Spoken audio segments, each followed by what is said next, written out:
Millioner af dollars flyder hver måned ind på Neymars konto, selvom han tilbringer mere tid på sidelinjen end på fodboldbanen hos Al Hilal. Har han virkelig været værd at investere i, eller er han blot en dyr fejlinvestering for klubben? Neymar Juniors vanvittige skifte til Al Hilal har været på alles læber.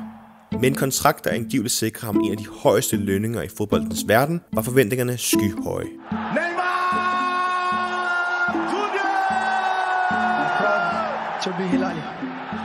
Men siden Neymars ankomst har den brasilianske superstjerne tilbragt en overraskende mængde tid uden for banen på grund af skader. Det rejser spørgsmålet, er Neymars hyppige fravær uheld, eller er der et mønster, der bør vække bekymring? Historien viser, at Neymar ofte har været ude med skader. Neymar er en dribleglad spiller, og han har fået rigtig mange slag igennem sin karriere. Han har faktisk selv igennem sin karriere talt højt om de her mange tacklinger via hans sociale medier. Her har Neymar fortalt, at de mange slag, han har modtaget på banen, har resulteret i, at hans krop ikke er, hvad den har været. Men der er også mange, der har stillet spørgsmålstegn ved Neymars skader. Sjovt nok har Neymar næsten altid fået en eller anden form for skade, når det var hans søsters fødselsdag.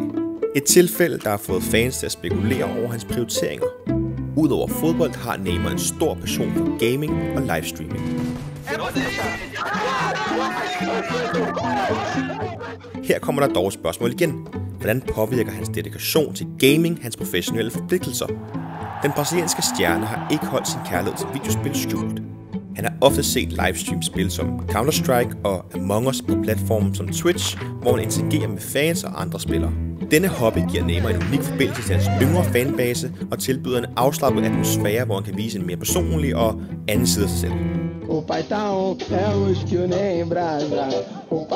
Nogle kritikere har peget på, at hans nattelange spilsessions muligvis kan gå ud over hans præstationer på banen og generelt hans restitueringstid som topatlet. Men hvad koster det egentlig Al Hilal at have Neymar siddende på bænken?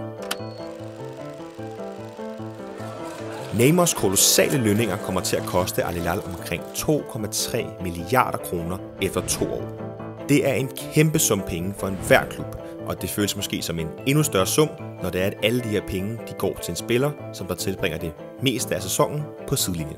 Denne økonomiske belastning skaber bekymring blandt klubledelsen og særligt fansene, som frygter, at deres investering måske ikke vil betale sig. Jeg ved, om Al Hilal vil stå efter 2 års tid og tænke, at Neymars skifte simpelthen har været en finansiel byrde frem for en succes.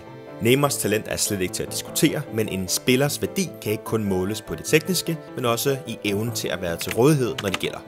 Hans hyppige fravær har som sagt efterladt mange fans og eksperter skuffet og kritiske over for beslutningen om det her med at hælde så mange penge i én spiller med en så ustabil tilstedeværelse.